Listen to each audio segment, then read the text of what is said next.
Monday Night Raw may be the red brand, but tonight we're going to recolor this the black brand, the brown brand, because it was all about Mr. Theodore Long. Welcome back, guys, to Fog Wrestling for your Raw top 5 moments for the 14th of April 2003. And if you were ever in doubt that commentary can make or break a show, then the doubt is no longer there because it's 100% factual.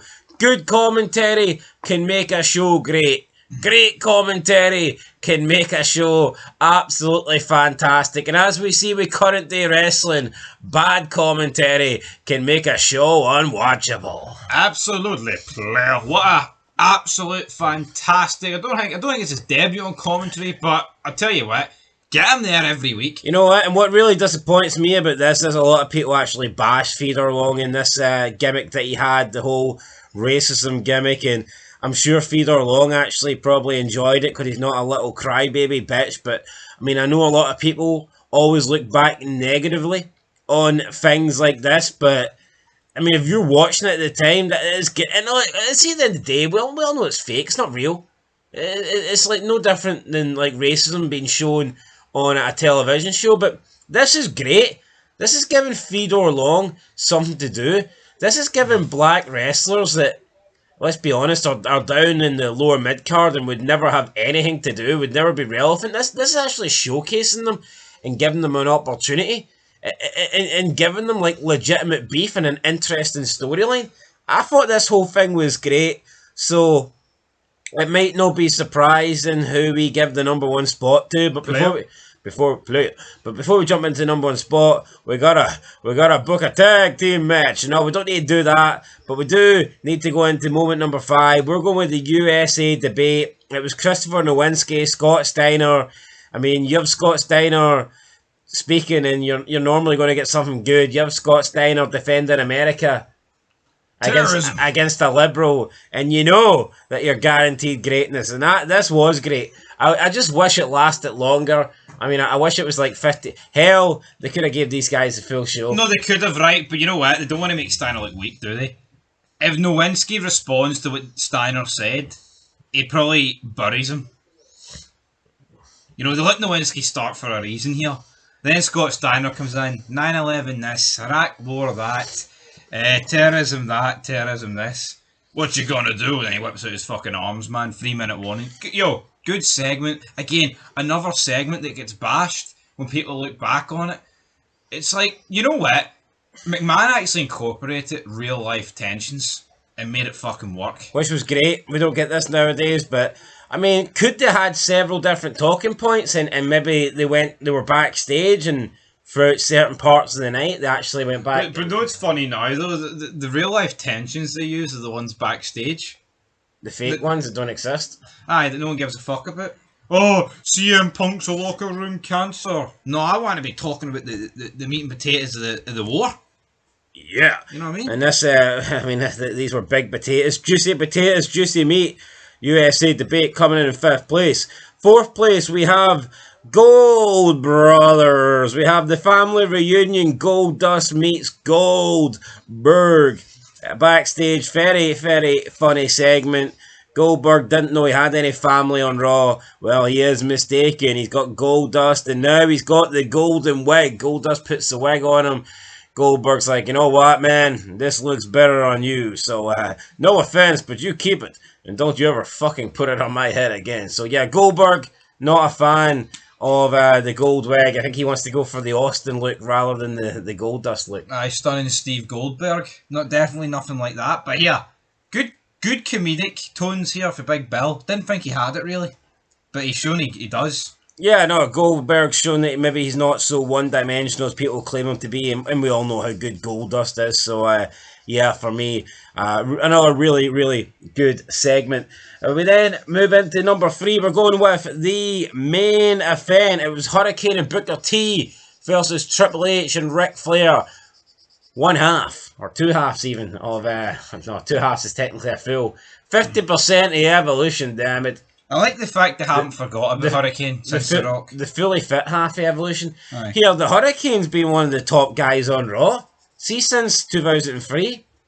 I've got a feeling by the end of 2003, it's probably gonna, he's probably gonna decline, and it's gonna fit a route for him. But I mean, so far this year, Hurricane has been a superhero. I mean, he might not be getting a super push, but he makes the most of every scene, every match that he gets.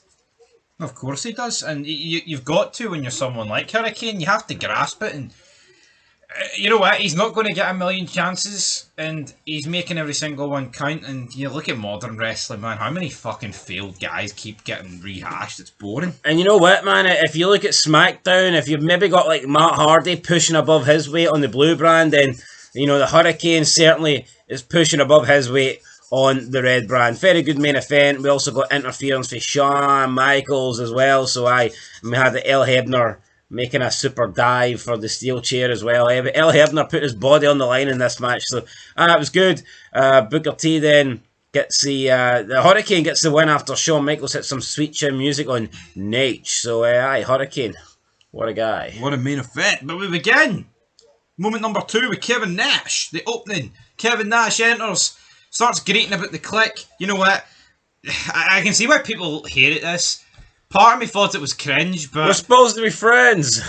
But I don't know, it kind of worked for me. It kind of did, because I feel like Nash has kind of always been like this. See, once he stopped being Diesel and he was Kevin Nash on Nitro, he kind of always cut these like weird promos that were, kind of breaking the fourth wall, but not really. But it is a bit cheap at the end of the day. You could argue by 2003 that the cat's out the bag. You know what I mean? Kayfabe's kind of already on the way out, to a degree. I don't think this is something he's doing in 97, even though they did do a curtain call in 96. So, that doesn't make any sense. But Nash then gets confronted by Michaels, confronted by Triple H. Who's he going to pick? Triple H gives him an ultimatum. He's like, you can't have both. And if you pick me, I'm going to shoot straight with you. You stand one step behind me. So Triple H making Nash aware that they're not equals, they're not 50-50. If Nash decides to team with Triple H, it's 51-49, brother, which Nash doesn't really enjoy. And then Triple H points out that here, me and you both had success once we got away from this cancer. Shawn Michaels. And Michaels, didn't really have much to say. He kind of just sat there and accepted it. And who knows, is Nash going to pick Michaels? Is he going to pick Triple H? The fact that he's already in Michaels' team for the 6-man tag match would maybe suggest to me that he's going to pick the Heartbreak Kid, Shawn Michaels. But, could we have room for Kevin Nash in Evolution? Potentially. If 16-time world champion Ric Flair can accept his place behind behind Triple H, then why can't Nash? Maybe we can argue that Nash feels he's still got something left to give and he's still in his prime, whereas Ric Flair's probably past that. So, yeah, Nash has to make a decision. Is it going to be Triple H or is it going to be Shawn Michaels? And then, in number 1 spot with the women's tag team match, it was Jazz and Victoria taking on Trish Stratus and Ivory. You had Theodore Long on commentary, just basically blaming the white man. He was bullying and just demolishing the King, basically saying that you're Aren't you folks from Whiteville, player? Yeah, Whiteville, saying that the King's a racist, the King's mother and father are racist, the King's city's racist, everything about King's racist. Says that it might be a different referee, but it's the same colour, referring to the fact that a white referee screwed Jazz last week. So yeah, just Theodore Long, absolutely great, trying to get Jonathan Coachman to maybe join Team Black. Coachman's like, nah, everything's good here on the red brand. There is no racism. And then we have Theodore Long pointing out the fact that the only reason the black man's allowed to sit and do commentary is because the white man quit and walked out. So just great here for Theodore Long running the show. Best moment by far. Honestly, man, it didn't matter what happened in the ring. Trish Stratus could have took a dump in the ring and it would have still been the number 1 moment because Theodore Long was really that damn good tonight. So shout out to Teddy. I hope they keep this going. I think it lasts for a few good months, but you know what? Fuck me. Bring him back tonight. Bring him back. He can, why doesn't Theodore Long come back and actually accuse Triple H of racism in 2025? Aye, because we all know something's cooking. Say you're there. holding all the black guys down. You're holding all the brothers down. Why not? No. Why the fuck not? Oh, because Netflix don't want that. That's controversial and edgy. Oh, no, we only care about CM Punk and people not liking him because he quit 10 years ago. That's the real story, the hard-hitting, cutting-edge shite. Anyway, guys, till next time, peace.